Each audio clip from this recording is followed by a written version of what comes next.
ఈ సమస్త విశ్వకార్యమంతా ధ్యానంలో భాగమే. ఇట్లాంటి స్థితి ఒక నామంలో ఉందండి. రామనామము, కృష్ణ కృష్ణ కృష్ణ, హనుమ హనుమ హనుమ, అమ్మ అమ్మ అమ్మ.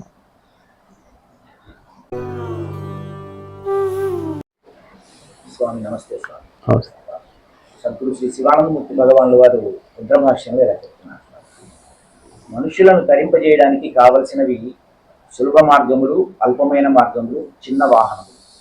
ఈ మంత్రములు. వాహనం చిన్నదంటే పంచాక్షరి చిన్నదే, కానీ అనోరణ్యాన్ మహితో మహియాన్ అన్నట్లు జగత్తంతా వ్యాపించిన దాని చిహ్నం అది. ఇది తత్వతః సంపూర్ణం, అక్షర సముదాయంలో చిన్నది, జపయోగ్యము, ధ్యానయోగ్యము. మనుషులు చివరి దశలో కూడా నమశివాయ అనడానికి వీలవుతుంది. ఇది దాని యొక్క గొప్పతనం.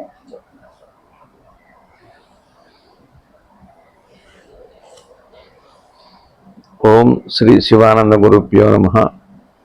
శ్రీ ఆంజనేయ పరబ్రహ్మణే నమః. ఆత్మబంధువులు, ఆత్మస్వరూపులైన అందరికీ నమస్కారం. ఓం నమో భగవతే శ్రీ శివానందాయ. ఓం నమ శివాయ. రుద్రభాష్యంలో దానికి సద్గురుదేవులు వివరణిస్తున్నారు. మనం విచారణ చేసి అర్థం చేసుకునే ప్రయత్నం చేద్దాం. సర్వవ్యాపకమైందే వాహకం. భవిష్యత్తులోకి జరగటం, గతంలోకి జారటం లేనిదే చిత్తశుద్ధి. భావమే భావుకుడు, భావుకుడే నేననే దొంగ నేను. ఓం నమో నారాయణాయ వ్యాపించింది. ఓం నమ శివాయ వ్యాపించింది. కనపడకుండా పోయింది అంటే అదా ఇదా అంటే ఇది పోలేదు అది పోలేదు, కానీ మనసులో బాధ వేదన పోయింది. అట్లాంటిది నామానికి ఉంది రవి గారు. కర్మ ద్వారా జ్ఞానం రాదు, కర్మ ద్వారా చిత్తశుద్ధి వస్తుంది. చిత్తశుద్ధి వచ్చిన తర్వాత జ్ఞానం వస్తుంది. ఎరుకకి స్పృహకి పదే ధ్యానము, ధ్యానమే పని. శివుడు తగిలి నీకు మెలకు వచ్చింది, శివుడు మిగిలి నీకు నిద్ర వచ్చింది.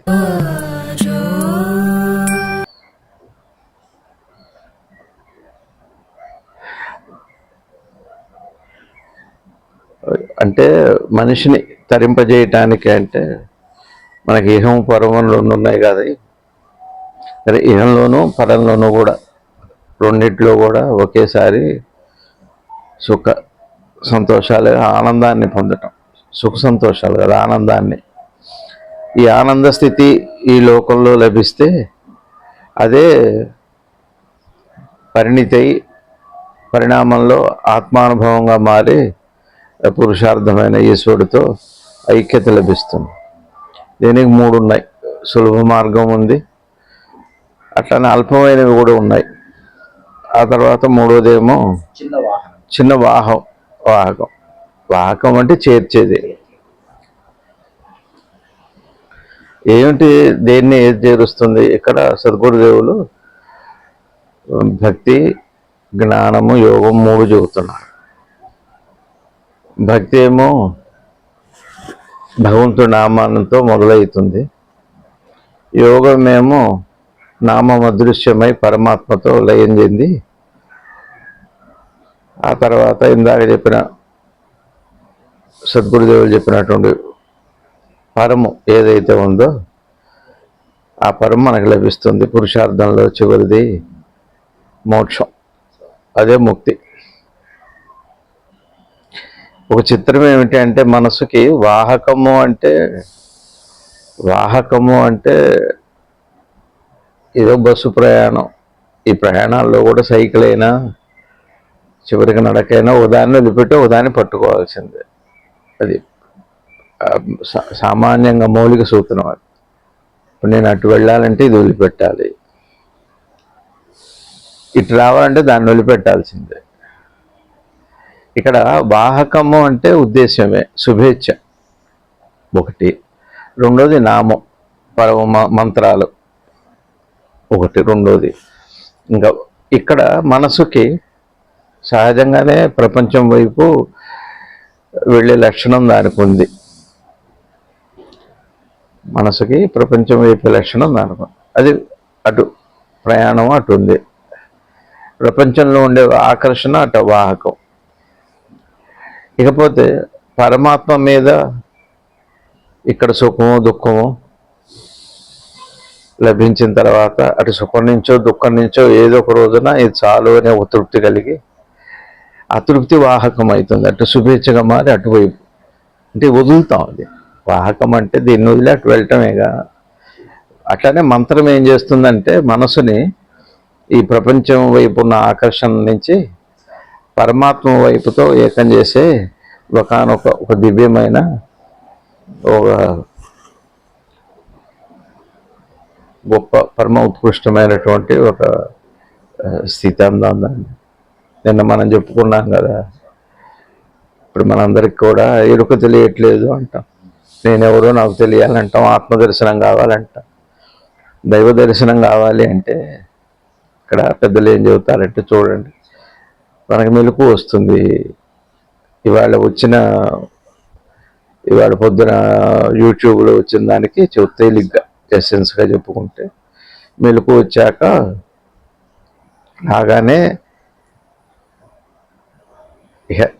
నేను దేహం అయిపోతానా, మెలకు దేహం అయిందా, దేహం మెలకు ఏకమైందా అన్నది వదిలిపెడితే జీవనంలో ఉంటాం కదా. ఇక్కడ దేహాత్మ భావన అంటాం కదా. అంటే ఏంటి దేహాత్మ భావన అంటే? ఎరుకకి దేహంతో ఒక సంబంధం ఏర్పడటం, దాన్నే దేహాత్మ భావన. ఎరుకకి ఒక భావం రావటం. దాన్ని ఒక మాటలో చెప్పాలి అంటే జాగ్రత్తగా అర్థం చేసుకుంటే అది ఏక ప్రక్రియ. అంటే ఎరుకొచ్చి దేహంతో కలవటం, దేహంతో కలిసాక భావం రావటం, భావం వచ్చాక అజ్ఞానం రావటం, అజ్ఞానం వచ్చాక సాధన, ఇట్లాంటివన్నీ జీవనం ఇవన్నీ ఉన్నాయి. ఇది వ్యవహారిక సత్యం. ఏక ప్రక్రియ. అది లోపల ఒకేసారి ఎరుక, అదే దేహాత్మ భావన అంటే ఎరుకే దేహమైందా, దేహం ఎరుకైందా అన్న విభజన లేదు అక్కడ. అయితే ఇంకా అదంతా జీవనమే. అది జీవనం ఏహం కోసమైనా పరం కోసమైనా జీవనంలో అదే మౌలిక సూత్రం మాత్రం ఆ ఏక ప్రక్రియ జరగాలి. ఒకటి రెండుగా కనపడక ఏకమైపోతుంది. అట్లా విభజన వచ్చినట్టుగా ఉంటుంది కానీ విభజన లేదు వాస్తవానికి. అది వ్యావహారిక సత్యం కాదు, పారమార్థిక సత్యం. కాబట్టి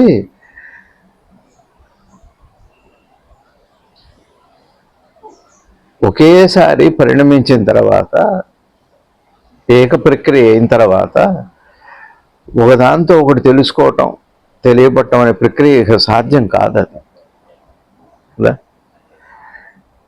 ఇప్పుడు దేహంలో దేహాత్మ భావన వచ్చింది, వచ్చాక దాంట్లోనే కదా ఎరుకలోనే వచ్చింది కదా. మరి ఆ భావంలో ఇక్కడ దేహంతో ఆత్మను తెలుసుకోవటం ఎరుకని, అంటే ఇంద్రియ జ్ఞానంతో లేదా ఎరుకతో దీన్ని, అదే ఒకటే ప్రక్రియ. అది ఒక్కసారి ఏర్పడదు కాబట్టి ఏక ప్రక్రియ. ఇప్పుడు వెలుతురు రాగానే ప్రపంచం కనపడింది, మెలకు రాగానే దేహంతో కలిసిపోయాం, ఇదంతే. ఇప్పుడు నాకు వెలుతురు రాగానే మనం ఇవన్నీ కనపడుతున్నాయి కదా, ఏక ప్రక్రియ. కనపడకపోతే, వెలుతురు లేకపోతే కనపడటం అనేది ఏం లేదు కదా. అట్లానే నాకు ఎరుక లేకపోతే నేనున్నట్టు నాకు తెలిసే అవకాశం లేదు. నేనున్నట్టు నాకు తెలియటం, ఎరుక ఒకటి ప్రక్రియ. అది కాబట్టి దేహంతో ఆత్మను తెలుసుకోవటం, ఆత్మతో దేహాన్ని తెలుసుకోవటం అని కాదు. ఇక్కడ ప్రయత్నం ఏమిటి, భగవాన్ చెప్పేది ఏమిటి అంటే, ఇక్కడ రుద్రభాష్యం కూడా అదే చెబుతుంది. ఆ ఏక ప్రక్రియలో భావం అనే ఒకటి మధ్య రెండు గోడల మధ్య సందులాగా భావం ఉంటుంది. భావానికి నిజంగా ఉనికి లేదు, దానికి ఒక రూపం లేదు, దానికి ఒక స్థూలమైన అది ఆబ్జెక్ట్ కాదు. దాన్ని అర్థం చేసుకోమని ఈ రెండు సరే, ఈ రెండింటితో ఏం లేదు.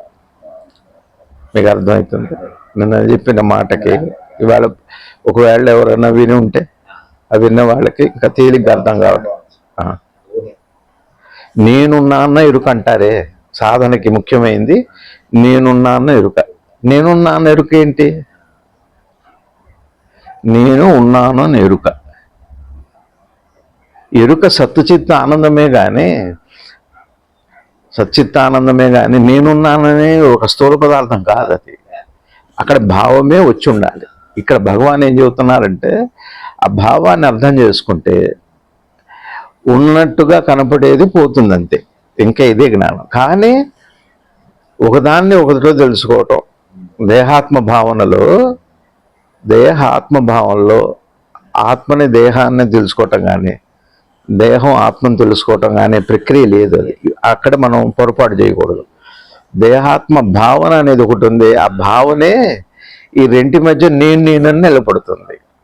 అది తప్పు నేను అన్నమాట. అపార్థమైన నేను, దొంగ నేను అని చెబుతారు పెద్దలు. అది లేదని తెలుస్తుంది. లేదు కాబట్టి భావానికి ఏముంది? అది అందుకనే ఇళ్లలో గొడవలు జరిగితే కూడా దాన్ని భావం లేరా అంట. అపార్థాన్ని భావం అంటారు. అర్థం కూడా భావమే. మీకు అర్థమైందా? చాలా స్పష్టంగా ఒక గోడ పోతే సందే ఉంది, అక్కడ సందన మాట్లేదు, దారే ఉంది. సరే, దారికి కూడా అవతలేదు, లేకపోతే గమ్యం లేకపోతే దారి అవసరం కూడా లేదు. గమ్యం అనేది లేకపోతే దారితో మాత్రం పనే ఉంది.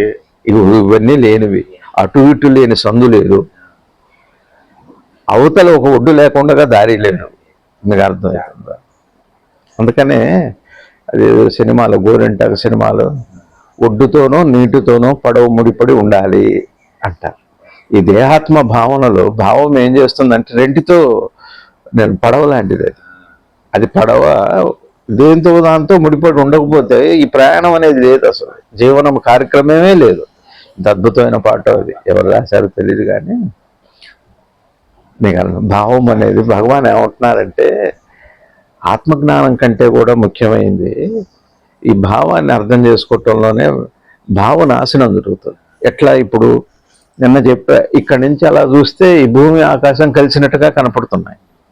సరే, ఎప్పుడో తెలుసుకుంటా నేను, వెళ్ళి చూస్తున్నా, వెళ్ళా ఈ భూమి మొత్తం తిరిగితే కూడా నాకేం ఆ రెండు కలిసినట్టుగా దాఖలాలు నాకేం కనపడలేదు. దాని అర్థం ఏంటి? కనపడలేదు కాబట్టి లేదని తెలిసింది. ఇప్పుడు ఇక్కడికి వచ్చాక నాకు లేదని తెలిసిందిగా, ఆ కలయిక కనపడకుండా ఉంటుందా? జ్ఞానం అంటే అర్థమైందా? నిన్న ఎవరో భగవాన్ అడిగారుగా, జ్ఞానం వచ్చాక కూడా ఈ ప్రపంచం ఉంటుందా అని. అలా ఉంటుంది. ఇప్పుడప్పుడు బాధ పెట్టదు, ఇక నేను వెళ్ళను అటువైపు. మీకు అర్థమవుతుంది. ఆ రెండు కలిసి ఉన్నాయనే భ్రమ నాకు వెతకాలనే సాధకుడు, శోధకుడు, సందేహపరుడు ఇటువంటి వాడు ఉండడు అక్కడ. అంటే అది పోయింది. సందేహపరుడు అంటే భావం ఏం చేస్తుందంటే భావమే భావుకుడైతాడు రెంటి మధ్య. ఇప్పుడు అందుకనే ఇది కొద్దిగా మనం రుద్రభాషాన్ని అర్థం చేసుకోవాలి. భగవాన్ అంటారు, ఒక మనసును తెలుసుకునే ఇంకో మనసు ఉందా? రెండు నీళ్ళు ఉన్నాయా? రెండు నీళ్లు లేవు. కానీ ఇప్పుడు మనకు ఎలా కనపడుతుందంటే రెండో నేను ఉన్నట్టుగా కనపడుతుంది. ఈ నేను సరే, ఈ భౌతికమైన నేను సరే, ఇది ఆత్మ సరే.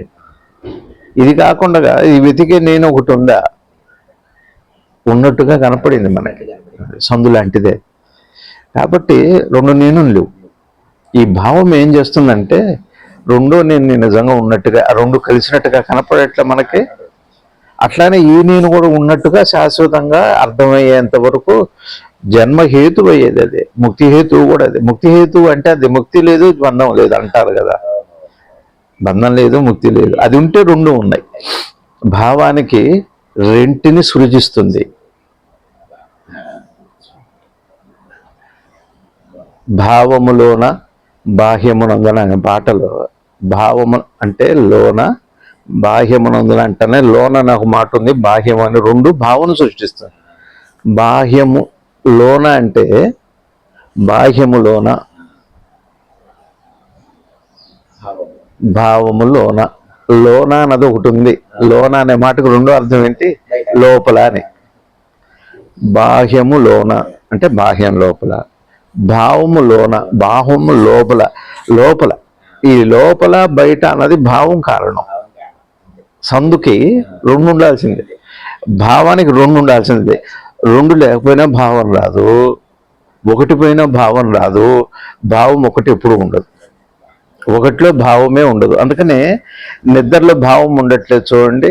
అక్కడ ఏదో ఒక దృశ్య పదార్థం అన్నా ఉండాలి, ఏదైనా నామం అన్నా ఉండాలి. రూపనామాలు లేకుండా రూపము నామము అనే రెండు గోడల మధ్య భావము అనే విభజన ఇంకొక నేనుగా కనపడుతుంది. ఈ దొంగ నేను కనుక్కోమని భగవాన్ చెబుతారండి. భగవానే కాదు, తాత్వికులందరూ కూడా ఆ భావములోన ఉన్న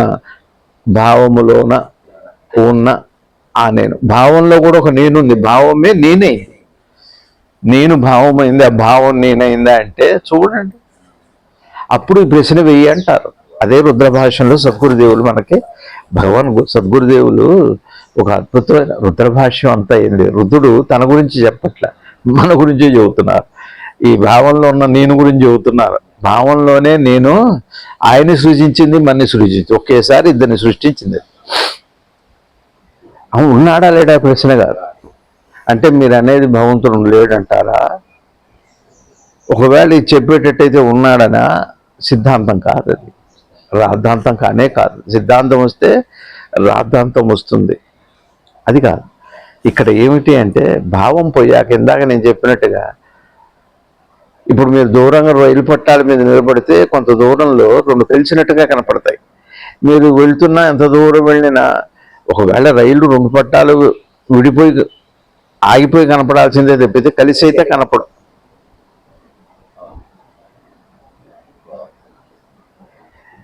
అట్లా కనపడలేదు కదా, మీకు తెలిసిపోయింది కదా కలవలేదు అని. మళ్ళా దూరంగా వచ్చి నిలబడిన తర్వాత మీకు తెలిసిపోయింది కదా అని అవి కలవసినట్టుగా కనపడకుండా ఏం ఉండవు. కానీ ఎప్పుడు అంతకుముందు నేను కలిసి ఉన్నట్టుగా కనపడ్డ భావము బాధ, భావంలో బాధ పోతుంది. కానీ భావం పోకల్లా, భావం పోతే నీకు జీవనం ఉనికి లేదు. ఇక్కడ ఈ లోకంలో బతకలేము మనం. ఆ విభజనగా కనపడకపోతే, అసలు నీకు రెండుగా కనపడకపోతే ప్రశ్నే ఉంది రవి గారు, సమాధానం ఏముంది? సమాధానం కూడా రెండు ఉండాల్సిందే. ఇక్కడ మన పెద్దలు చెబుతారు, తాత్వికులు శ్రీకృష్ణమూర్తి గారైనా ప్రశ్నలోనే సమాధానం అని మన ఆర్యులందరూ చెబుతున్నారు. ప్రశ్నలో సమాధానం అంటే అర్థం ఏంటంటే, భావం ఏం చేస్తుందంటే భావకుడుగా ఉన్నాడు, ఆ భావమే భావకుడుగా కనపడుతుందిగా, అదే సమాధానం. ఇంకేం లేదు, ప్రయాణం అనేది ఏం లేదు. బహుశా మీకు అర్థమైందనే అనుకుంటున్నా. భావమే భావకుడు, భావకుడే నేననే దొంగ నేను. అభావము అభావము అభావ స్థితిలో భావకుడు ఉంటాడా? అభావ స్థితి అనే మాటలో భావం ఉన్నదనే భావకుడు ఉండడనే, అది.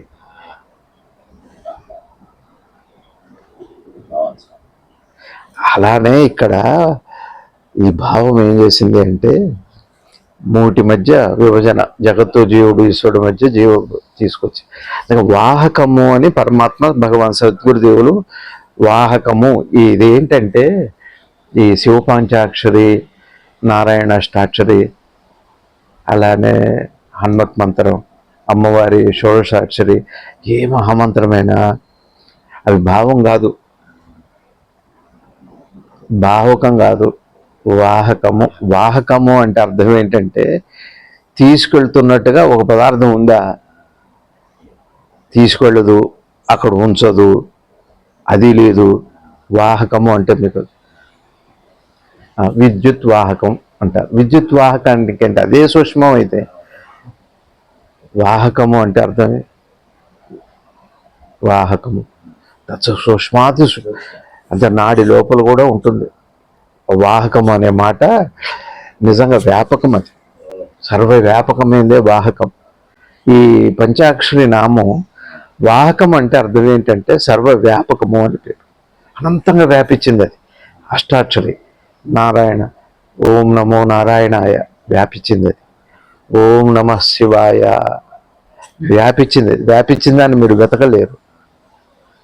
వ్యాపించింది ఒక చోట కలిసి ఉన్నట్టుగా కనపడవచ్చు, వ్యాపించింది ఒక చోట కలిసినట్టుగా కనిపిస్తుంది. ఇక్కడ చూడండి, ఆకాశం ఎంత వ్యాపించిందో ఈ భూమి కూడా సరే చిన్నదే పెద్దదో వదిలిపెడితే కలిసినట్టే కనపడదు. వ్యాపకం ఉందిగా, ఇంకా నీ ముందు నీ వ్యాపకం కూడా ఉందిగా.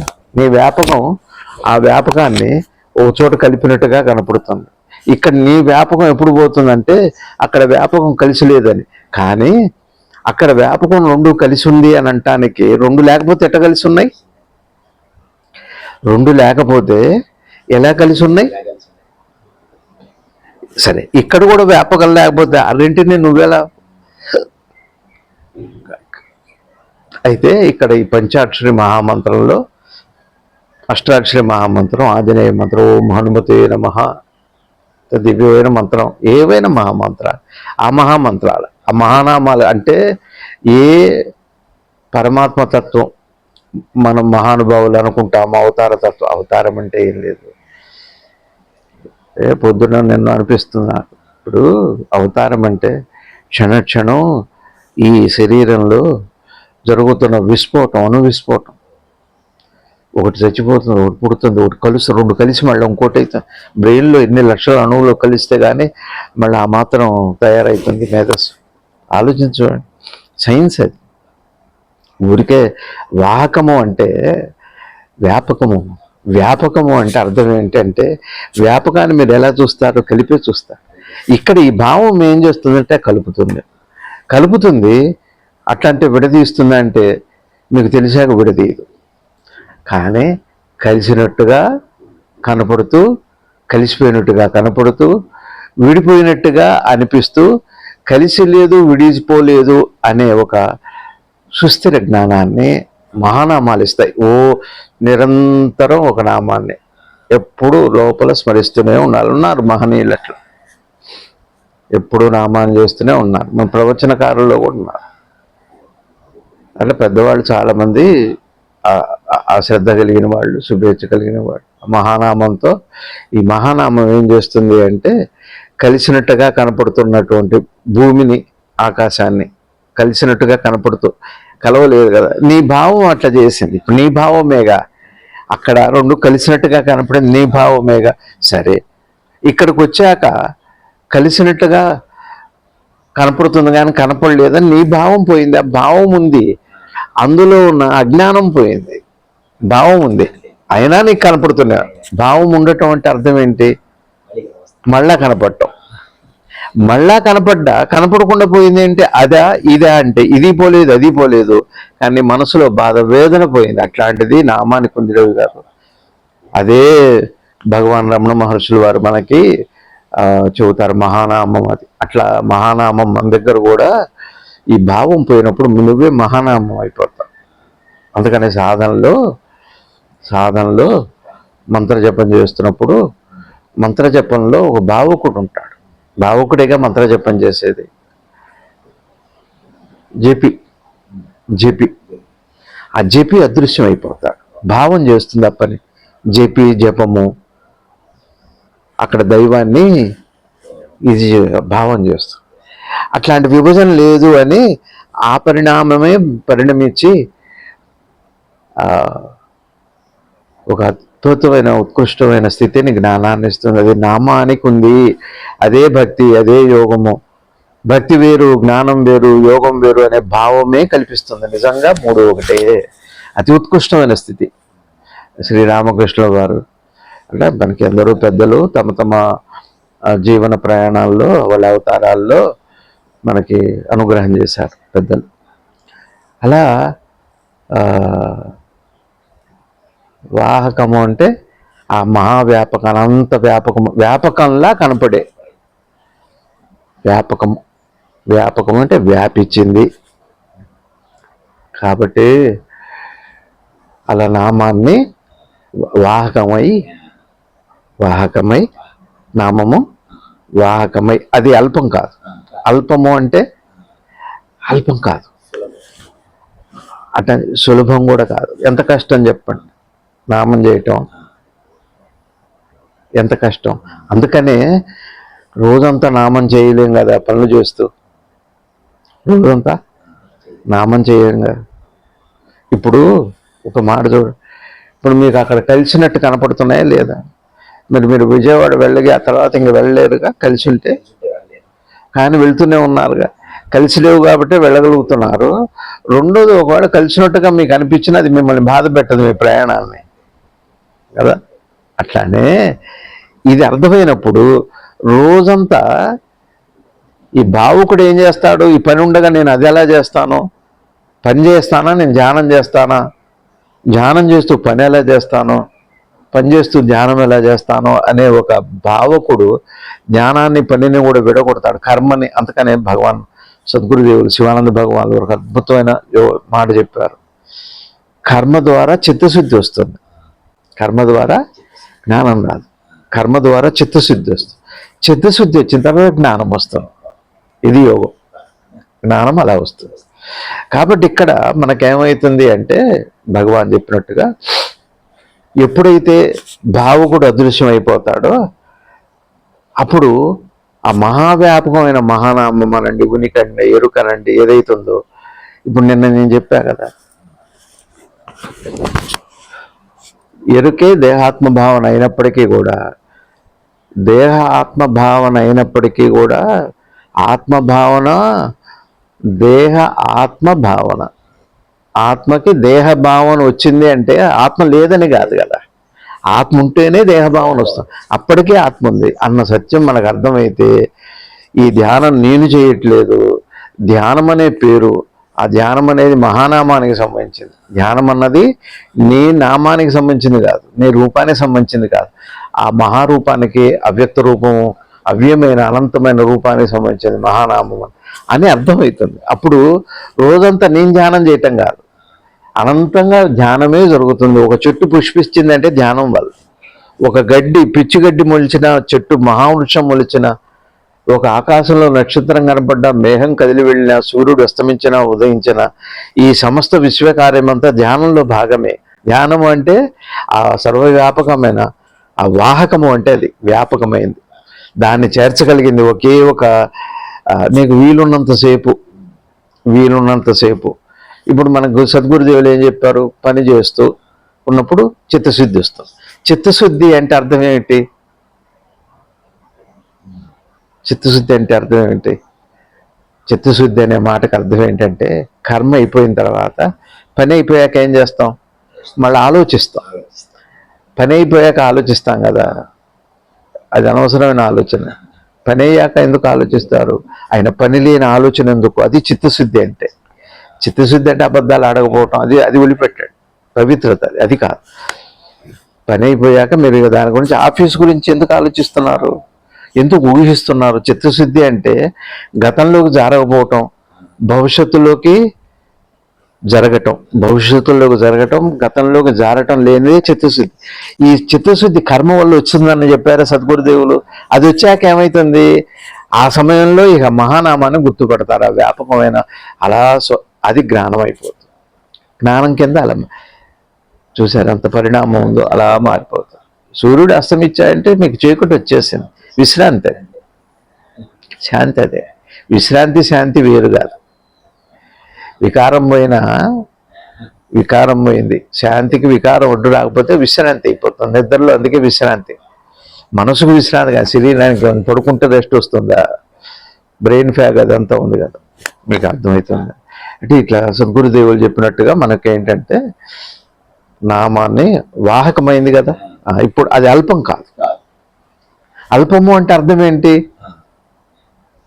అల్పము అంటే అర్థం ఏమిటి అంటే, అందుకని పెద్దలు చెబుతారు స్వల్పాహారం అనాలి, అల్పాహారం అనకూడదట. అంత తింటే అంత శక్తి వస్తుంది, అంత శక్తి అంత రావటం కాదు, అనంత శక్తి వస్తుంది ఆ నామానికి. ఒక్కసారి రామానండి, ఒకసారి శివానండి. గురువుగారు చెప్పారు నమశివాయ అని కూడా అనక్కర్లేదు, శివ అనుకుంటే కూడా రాదు. ఓం రామాయ నమః అని రాముడికి మంత్రం, అంతా నక్కల్లా. రామ అంటే చాలు, శివ అంటే చాలు. ఓం హనుమతే నమః అనక్కల్లా, హనుమాన్ ఆంజనేయ అనుకుంటే కూడా చాలు. గురువుగారు చెప్పారు ఆంజనేయ స్వామి వారికి వారి తల్లి గారి పేరు ఇష్టం, ఆంజనేయ మాత. ఆ పేరుతో అనుకుంటే సంతోషపడతారు. అంటే అర్థం ఏంటంటే ఆయన రాముని తలుచుకుంటాడు ఎప్పుడు, అంటే తన ఆత్మలో తను పరివేష్టితుడై ఉంటాడు, నిష్ట కలిగి ఉంటాడు. అంటే తల్లి ఎవరో కాదు, అదే మాతృక, కారణ శరీరం అంటారే మాతృక, ఉనికి అంజనీ మాత్రమే. అట్లా అనుకుంటే కూడా ఇష్టం. అదే అంతా అట్లా ఒక నామం చాలు, అది అల్పం కాదు. ఒక్కసారి అనుకున్నా మీరు రోజు కార్యం చేసుకుంటే కూడా పర్లేదు, ఒక్కసారి అనుకుంటూ ధ్యాస ఉందిగా, మళ్ళీ ఏమైతే పని అయిపోగానే మళ్ళీ అటు వస్తారు, చిత్తశుద్ధి వచ్చింది కదా. మీకు అది చిత్తశుద్ధి అంటే అర్థమైందంటే, చిత్తము అంటే గత జ్ఞాపకంలోకో భవిష్యత్తు ఊహల్లోకి వెళ్ళకపోతే చిత్తం శుద్ధి అయినట్టే. అది కాక భావం లేదురుగా, భావం లేక భావుకుడు లేడుగా, భావుకుడు లేక జీవుడు అంటూ లేడు, ఉన్నది ఆ పరమాత్మ నామమే. అట్లా తీసుకెళ్ళగలిగింది ఈ పరమ పవిత్రమైన పంచాక్షరి, అష్టాక్షరి, నవాక్షరి, ఏమన్నా ఏదైనా సరే, ఏ అక్షరాలు లేకపోయినా ఓం కూడా ఉంది. మైతో మహిమ అది అణువులోనూ వ్యాపించింది. అణువులు కానీ అనేక అణువులు కలిస్తే ఒక పెద్ద పదార్థంగా కనపడుతుంది. పెద్ద పదార్థం అంటే మళ్ళీ అణువులే, కానీ పెద్ద పదార్థమే అణువుగా చూడలేరు, అణువుగా పెద్ద పదార్థాన్ని చూడలేరు. కానీ పెద్ద పదార్థం అణువులు పెద్ద పదార్థాన్ని చూడవచ్చు. అణువులే కదా పెద్ద పదార్థమైంది అనుకోవటమే భావం అంటే. ఇక్కడ భావము జ్ఞానం అంటే అణువులు లేని పెద్ద పదార్థం ఉందా? మహి అనేది ఒకటి లేదు. పోనీ ఒక అణువులు చూడగలరా? చూడలేరు. అణువులు లేకుండా ఇంత అన్నయ్య మహితో మహిమ. అణువు ఇంత పెద్ద దాంట్లో కూడా అణువు లేకుండా ఉండదు అనే జ్ఞానమే అది. అట్లని చిన్నది కనపడకుండా పోదు, పెద్దది కనపడకుండా పోదు. పెద్ద దాంట్లో చిన్నది ఉంది అనుకోవటంలో రూపాయిలో ఇప్పుడు ఒక చిన్న షాప్లోకి వెళ్ళినా, పెద్ద చదువుకోకపోయిన వ్యాపారైనా రూపాయి ఇవ్వగానే అందులో 100 పైసలు ఉన్నాయని తెలిసిపోతుంది. అంతే జ్ఞానం అంటే. అట్లానే పైసా తీసుకొస్తే పెట్టుకొని ఇది రూపాయి ఇన్ని 100 పెట్టుకో అట్లా ఉండదు. అది జ్ఞానం అంటే అర్థమైందా? 100 పైసలు ఒక రూపాయి పెట్టుకొని ప్రతిసారి చూసుకుంటూ చేయడది. రూపాయి అనగానే అతను 100 పైసలు ఉన్నట్టే. 100 పైసలు కనపడవు మీ రూపాయలు, కానీ ఉన్నాయి. ఇది జ్ఞానం అంటే. జ్ఞానం ఎప్పుడు కూడా దాంట్లో ఉన్న అతి సూక్ష్మమైన, అసలు అదే వాహకం అంటే. అది అల్పం కాదు. అట్లా ఈ నామం ఏం చేస్తుందంటే, ఓం నమ శివాయ అనే ఒక నామం ఏం చేస్తుంది అంటే, మీకు అనంతంగా వ్యాపించిన ఆ మహాచైతన్యం ఏదైతుందో దాంతో ఈ భావకుడు అనేది ఒక చిన్నోడివి. ఇప్పుడు మనకి ఈ భావకుడు అణువుని మహిమ అనంతాన్ని చూపెడుతుంది. భావన ఏం చేస్తుందంటే అణువుని చూపెడుతుంది, బ్రహ్మాండాన్ని చూపెడుతుంది. అణువు బ్రహ్మాండం రెండు కూడా భావంలో ఉన్నాయి. ఈ నామం ఏం చేస్తుందంటే అల్పం కాదు, అది అనంతమైంది కాబట్టి దీన్ని కాదు, అనంతమైందని. మీకు పెద్దది కనపడిందా, చిన్నది ఉండాల్సిందే. చిన్నది ఉందా, పెద్దది ఉండాలి. ఇది రెండు ఒకేసారి మీకు విభజన లేకపోయినా, ఉదాహరణకి ఒక రూపాయి అన్నప్పుడు రూపాయలు నాణ్యాలు అని అనుకోకపోయినా నాణ్యాలు ఉన్నాయి. ఎందుకంటే అది అయిపోయింది, అలవాటు అయిపోయింది, ఆ జ్ఞానం వచ్చేసింది. రూపాయలు ఇప్పుడు డాలర్ అనగా 80 రూపాయలు కనపడతాయి. మీరు 80 రూపాయలు అనుకోక్కర్లేదు. చూసారా ఉన్నాయా లేవా? మీరు అనుకోకపోతే స్మృతి వాసన ఇంకా దాటి అలా లోపల టెండెన్సీస్ అలా ఉంటాయి. అలానే మీకు అర్థమైంది. ఇప్పుడు మీకు ఎప్పుడైతే ఒక దాంట్లో ఉన్నారంటే రెండు ఉన్నట్టు, రెండోది లేకపోయినా ఒక దాంట్లో, అంటే చిన్న దాంట్లో ఉంటే పెద్దది ఉంది, పెద్దది ఉంటే చిన్నది ఉంది. ఏకం అంటే బహుమంటే ఏకం ఉన్నట్టుగానే రెండు పోగొట్టేవాడు. అందుకని నిద్రలో భావరహితం, భావశూన్యము అంటే అప్పుడు లేవని కానీ లేకుండా పోలేదు. కానీ లేచిన తర్వాత భావాన్ని అర్థం చేసుకుంటే భావాలు ఉన్నా లేకపోయినా కూడా ప్రమాదం లేదు. నీకు అర్థమవుతుందా? శ్రీరామకృష్ణుల వారికి కాంత కనకం అని ఎవరో ఆయనకి డబ్బు మీద ఇది పోయిందా లేదా అని ఆయన అన్న, అంత డబ్బు మీద ఉండకూడదు. అంత పవిత్రమైన మనసు వారిది. భగవాన్లో ఆయన అసలు వారికి భగవాన్లో లవలేశం కూడా హనుమంతైనా గురువు గారిలో కానీ మీకు లవలేశం కూడా అహంకరపడదు, అంత సాత్వికంగా ఉంటుంది. అయితే ఎవడో ఒక ఆయన వచ్చి బంగారం నాణ్యం పెట్టారు ఆయన పరుపులో, బక్క బట్ట కింద. రామకృష్ణ స్వామి వచ్చారు, కూర్చున్నారు, ఇంకేం తెలియదు. ఏ దివ్య దృష్టితో వాడు పెట్టాడు, అంతా ఏం లేదు, మామూలుగా కూర్చొని మామూలుగానే ఉంటారు వాళ్ళు. చిత్రం అదండి, మహానుభావులు ఎప్పుడు మామూలుగానే ఉంటారు. మామూలు వాడు ఎప్పుడు మహానుభావుడుగా కనపడతాడు. ఇదే ఈ లోకంలో ఉన్న తేడా. ఈ భావం కూడా అట్లా సృష్టిస్తాడు. కూర్చోమని ఒక్కసారి ఒక పెద్ద మంటతో కాల్చినట్టు ఎగిరి ఎతుకుతుంది. ఏంటి ఏం పెట్టారు, ఏమైనా పెట్టారని చూస్తే అక్కడ అంత పవిత్రమైన హృదయం రామకృష్ణ వారు. సరే, అలా ఇప్పుడు మనకి భావకుల్లో జీవభావం ఉంటుంది, భావకుల్లో దైవభావం ఉంటుంది. అక్కడ మూడుతో జగత్తు, జీవుడు, ఈశ్వరుడు అనే రూపాయలు నాణ్యం లాంటి ఒకానొక అంతఃచేతనంలో దాన్ని గమనించని ఒకానొక అజ్ఞానం అలా ఉంటుంది, చిన్నదే ఉంటుంది. కాబట్టి నామం ఎంత గొప్పదో చూసారా. అలా రోజంతా మీరు నామం చేయక్కర్లా, ఒకసారి చేసిన ధ్యాస పెట్టుకుంటే పని చేసుకొని వస్తే మళ్ళా అప్పుడు ఇంకో తమాషా ఏమవుతుంది, నేను పని చేశాను, నేను నామం చేశాను కూడా పోతాను. అట్లా ఎప్పుడైతే భగవంతుడు యొక్క నామం ఏం చేస్తుందంటే చిన్న పెద్ద అంతర్లీనంగా, చిన్న దాంట్లో ఉన్నప్పుడు పెద్దది ఉన్న భావము, పెద్ద దాంట్లో ఉన్నప్పుడు చిన్నది కూడా ఉన్న భావం అంతర్లీనంగా ఉంటుంది. అంతర్లీనంలో ఉన్నది కూడా పోతుంది. అది నామం యొక్క, ఇది భగవాన్ గురువు గారు చెప్పేది. రెంటిలో రెండు ఉండవు, ఒకటి కూడా లేదు. ఒకటి ఉంది అంటే రెండోది ఉంది. ఇదేక లోకం అంటే ఒకటి ఉంది అని నేను వచ్చానంటే ఎరుక ఏంటంటాడు, ఎరుకొచ్చింది ఏమనుకోండి నేనేమిటంటాడు. అసలు ఇది అవిభాజ్యమైన ఏక ప్రక్రియ. నిన్న చెప్పింది అదే. నిద్రలో చూడండి, నిద్రలో ఏముంది అదే ఉంది, రెండు లేవు అక్కడ. ఒకటి కూడా ఉంది అంటే అది లేదు, ఒకటి లేదు, రెండు భావమే లేదు. భావము అంటే ఒకటి ఉండోలు లేకపోవటం కాదు, రెండోది ఉండి ఒకటి, అందులో అంతర్లీనంగా ఉంటాం. అంతర్లీనము లేదు, బహిర్ముఖము లేదు, ఏదీ లేదు. భావం అంటే అర్థమైందా? అంతర్లీనంగా ఒకటి ఉంటుంది భావంలో. మళ్ళా ఎట్లా, ఇప్పుడు ఎట్లుంది, నాకు దేహాత్మ భావన ఉంది కానీ అంతర్లీనంగా ఎరుకుంది. ఎరుకుంది ఖచ్చితంగా, కొద్దిగా ఉండకపోతే జీవనమే లేదు. అది భావం అంటే. ఆ ఈశ్వరుడితో కలిశాక ఆ గాఢ నిద్రలో అనంతమైన ఆనందము, శాంతి ఏది ఉందో అది ఉంటుంది. అట్లాంటి స్థితి ఒక నామంలో ఉందండి. రామనామము, కృష్ణ కృష్ణ కృష్ణ, హనుమ హనుమ హనుమ, అమ్మ అమ్మ అమ్మ.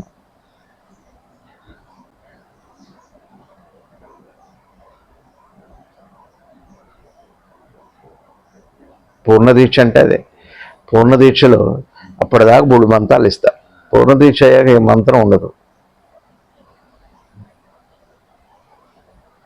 మంత్రం తానయ్యాడంటే అది కూడా అది ఒక అద్భుతమైన స్థితి. రవి గారు ఇంత, గురువు గారు ఎంత అద్భుతంగా రుద్రభాష్యమో చూడండి. మరి రుద్రభాష్యం అంతా, రుద్రుడేది, నమ్మక జమ్మకాలంతా కూడా అద్భుతంగా. నేను మనం రాసిన ఒక్కూరి కథ అంతా చిహ్నం. మీరు ఒకసారి ఓం నమ శివాయ అంటున్నారంటే యూనివర్సల్ కాన్షియస్. చిహ్నము అంటే ఇక్కడ చిహ్నము అంటే ఇప్పుడు భారతదేశం పట్టణం లాంటిదో ప్రపంచ పట్టణం లాంటిది కాదు, సైన్ లాంటి కాదు, సైన్ బోర్డు కాదు అది. ఒక్కసారి యూనివర్సల్ కాన్షియస్ అంతా మీరైతే ఏంటో అది.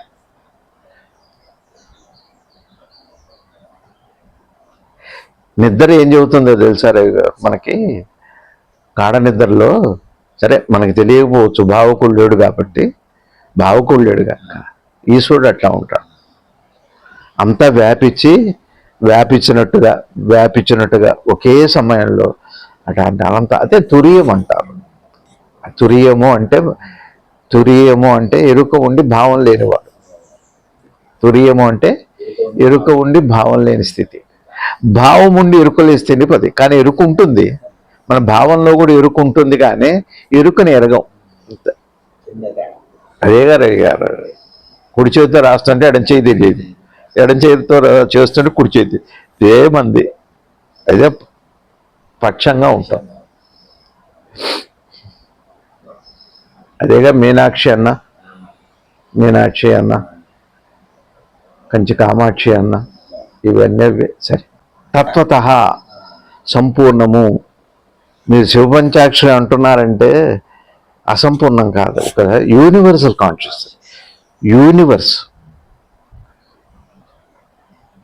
అంతేగాని అది పార్షియల్గా ఏదో ఒకానొక భాగాన్ని స్పర్శ కాదని, ఒక స్పర్శ కాదని, స్పర్శ కాదది, స్పృహకి స్పర్శకి చాలా తేడా ఉంది. స్పర్శని తెలియజేస్తుంది, స్పృహ లేని స్పర్శ ఉండదు, అది స్పృహ. ఒక చిన్న స్పర్శ కాదది, అది స్పృహ. శివపంచాక్షరి అంటే ఒక స్పృహ. జపయోగ్యము అంటే అర్థం ఏమిటి అంటే ఇంతకంటే చేయదలింగం ఉంది. ఈ మాట ఎందుకు అంటున్నారు అంటే మళ్ళీ యువతలు చేయగలరు ఇక అంతే. ఇంకేం చెబుతారు ఇక తర్వాత ఏదైతే అనంతాన్ని ఒకేసారి స్పృహలోకి తీసుకొస్తుందో, స్పర్శలోకి కాదు. స్పర్శ అంటే మళ్ళా నువ్వు ఉండాలి, అది ఉండాలి. స్పృహ అంటే నువ్వే అది అవ్వాలి. స్పృహలో దేహం ఒకటి కానీ దేహంలో స్పృహ ఒకటి కాదు. స్పృహ లేని దేహం లేని స్పృహ ఉండొచ్చు కానీ స్పృహ లేని దేహం ఉండదు. కానీ స్పృహ అంత గొప్పది. ఆ స్పృహ ఎంత గొప్పది అంటే అనంత వ్యాపకమైంది. అనంత వ్యాపకంలో ఆ వాహకమైంది అంటే పంచాక్షరి. అది చిన్నది కాదు. మీకు పంచాక్షరి అనగానే మీ రూపంతో చూడండి, ఒక 5 అక్షరాలతో ఇంత కనపడుతుంది. ఓ పెద్ద తెర మీద చిన్న ఆ సినిమా పేర్లలాగా, అలాంటిది కాదండి. అది తెరే. అది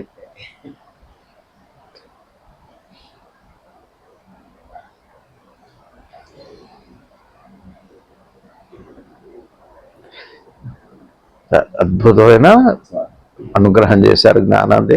ఇప్పుడు ఇవాళ మనకి వ్యాపకము అని ఒకటి వచ్చింది, వాహకం అని ఒకటి వచ్చింది, అల్పం అనేది ఒకటి కాదు. అది అనంతమైన స్పృహ, నిస్పృహ కాదు. అది నిస్పృహ కాదు, అది ఈశ్వరుని యొక్క స్పృహ.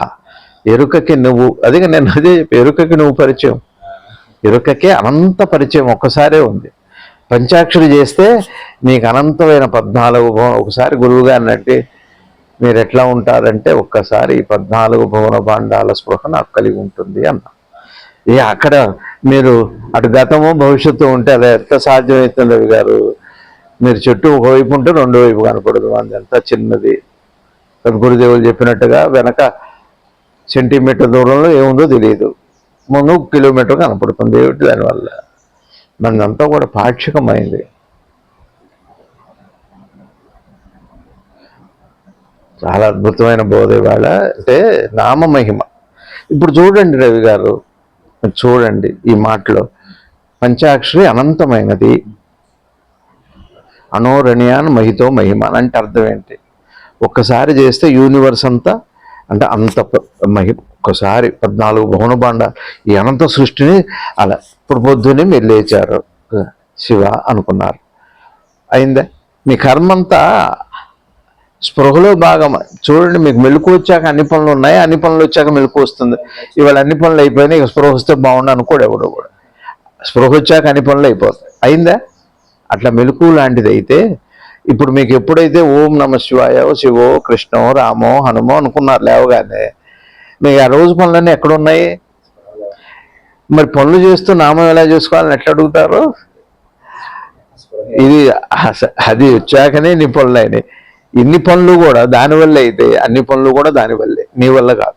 నీ వల్ల అన్ని పనులు కావట్లా, నేను చేసుకునటం వల్ల పని ఎట్లా చేయాలి, ధ్యానం ఎలా చేయాలని అడుగుతున్నాం. అదే చేయటం వల్ల ధ్యానం ఎట్లా పని, అది పని చేస్తుంది ధ్యానం. ధ్యానమే పని, పనే ధ్యానం. ఎవరికి? ఎరుకకి, స్పృహకి పనే ధ్యానము, ధ్యానమే పని. పనంతా ధ్యానమే, ధ్యానమంతా పనే దానికి. ఇప్పుడు మీరేం చేస్తున్నారు? పని వేరు, ధ్యానం వేరు. పని చేస్తున్నప్పుడు ధ్యానం ఎలా చేయాలి రోజంతా అని అడుగుతున్నారు. ఒకసారి పొద్దున్నే లేవగానే ఆ స్పృహతో ఓం నమ శివాయ అని ఒకసారి అంటే ఒక్కసారి కాదు, 14 భువన భాండాల్లో జరిగే ప్రక్రియ అంతా దానిలో. ఇక నీ పనే ఉంది, నేను చేసే పనే ఉంది. శివుడు ముందే వచ్చాడు. శివుడు మిగిలే నీకు నిద్ర వచ్చింది. శివుడు తగిలి నీకు మెలకు వచ్చింది, శివుడు మిగిలి నీకు నిద్ర వచ్చింది. అప్పుడు శివుడే, ఇప్పుడు శివుడే. నీ మెలకు శివుడే, నీ నిద్ర శివుడు. నీకు అర్థమైంది? శివుడు వచ్చి మెలకు వచ్చింది, శివుడు మిగిలి నీకు నిద్ర వచ్చింది. ఆయన నీ స్పృహ లేకపోతే నిద్ర మొత్తం ఎటు తెలుస్తుంది, లేచేలా చెబుతాడు, చెప్పేవాడు ఎవడు? మరి మిగిలిన పనులు ఎవరు చేస్తున్నారు? దీని పేరు ధ్యానం. అంటే రోజంతా ఎలా ధ్యానం చేయాలి అంటే ఈశ్వరుడి కృపలేక, ఈశ్వరుడే లేక ఈ పనంతా లేదు అంటే రోజంతా పనంతా కాదు, నీ జీవితం అంతా, నీ జన్మలంతా పనంతా ఆయనదే అయిపోతుంది. ఆఫ్టర్ ఆల్ ఒక రోజు 24 గంటలు 16 గంటలు నువ్వు ప్రశ్నిస్తున్నావు. లక్షల కోట్ల జన్మలంతా చెబుతున్నారు ఇక్కడ గురువు గారు పంచాక్షరి. అద్భుతమైన బోధ అది మన జ్ఞానుల యొక్క వైభవం, సద్గురుదేవ యొక్క బోధ అట్లాంటిది. ఆ పరమ పురుషులకి సద్గురుదేవులు శివానంద గురుదేవుల వారి పాదాలకు ప్రణమిలుతూ భారత్ మాతాకు జై.